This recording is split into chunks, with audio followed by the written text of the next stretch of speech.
Hi, everybody. This is Kelly Price. We real grown over here. GrownFolksMusic.com. Kelly Price, welcome to Thank GrownFolksMusic.com. you. Thank you. Thank you. Thank you. It's a pleasure to have you. Thank you. Happy to be here.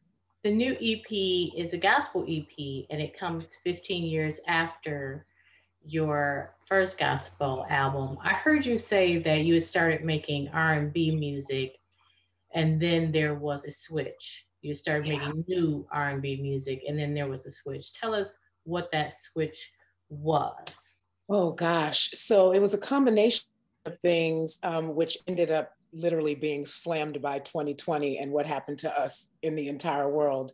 So over the last few years, while working on television and film projects, in the last couple of years, I've been invited to become a judge on Sunday Best. After the network decided to reimagine it, and they brought in Jesse Collins to, give it like a complete facelift. And so in his reimagining what Sunday Best would look like, he had a desire to bring in a judge outside of the gospel music genre, but one who understood it and could relate to it, and and that community knew and loved and accepted them. And so I got a call, and they asked me, "How do you feel about, would you consider being a judge on Sunday Best?" And I'm like, heck yeah. First of all, I'm the biggest church kid. Like, everybody has known that from the very beginning. Never been anything that I've hidden. So I was excited to do that. In doing that, while I was in between projects, shooting American Soul, feature films, that kind of thing, I was teasing the new R&B music. I have literally been recording R&B music in between projects probably for like the last 3 years, and posting clips every now and then on my social media to kind of tease the music. After becoming a judge on Sunday Best and doing the finale, the first season that I was on, which was season 9, got an amazing response singing a Clark sister, really Dorinda Clark Cole cover, because I didn't have new original music and I didn't want to go back that far to the old album and revisit one of those songs. So when I was invited to come back for season 10, I was like, maybe you should have some music so that when you do the finale and they ask all of the judges to perform, you'll have some music of your own to present. So in my mind, it was just going to be a single. And then did a throwback post early last year while thinking about the single and how I was going to push it on Sunday Best. And I did this throwback post with a photo from the last live gospel album recording. And I was like, dang, I didn't realize it's been 15 years since I recorded this project. Maybe it's time for a whole project. And got a little message up underneath that post from EJ Gaines over at Motown Gospel, senior vice president. And he was like, hey, check your DM. So I checked my DM. He's like, is your number the same? I need to talk to you. I'm like, no, my number's not the same, but whatever. He sent me his number. I called him and he said, are you serious about doing an entire gospel project? I said, I think I am. He said, well, if you are, I think Motown Gospel would be an amazing home for that project. We'd love to have a conversation with you about it. I was like, okay, give me a day or so. Let me think about it and I'll call you. A week later, I was on a plane to Nashville, sitting in the offices with EJ and Monica Gaines.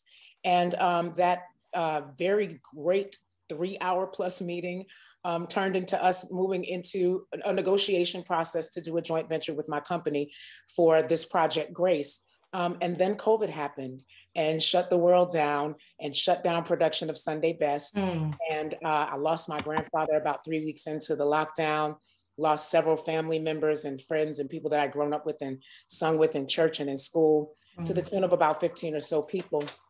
And so the project kept pushing back. We got to the end of the year and I was like, God, I don't think I can take anymore.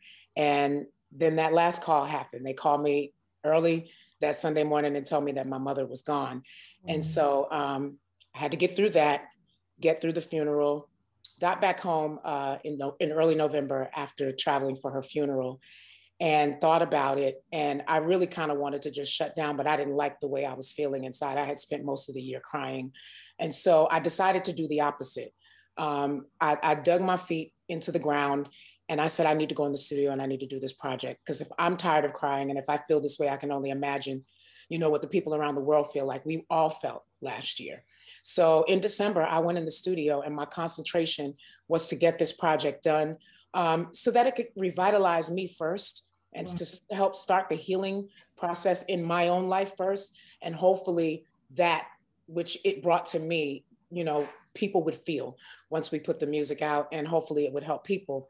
And so that's the long and the short of it. It started off one way, ended up being something that I really would find myself needing by the end of last year. And it has been it's been a great beginning of the healing process for me after having the year that I had last year. So I'm really excited about this project, and I'm hoping that people can feel my heart, my passion, the love, not just my pain, because there's a little bit of pain in there, but I tried really, really hard to put joy in this project and let that be what people felt. So what they will feel are my emotions, but a determination to not live in that space of funk, of dark, of, depression, of any of that, but to lean into my faith and allow that to be the thing that helps pluck me out of this place so that I can go on and keep living and be purposeful in my life moving forward.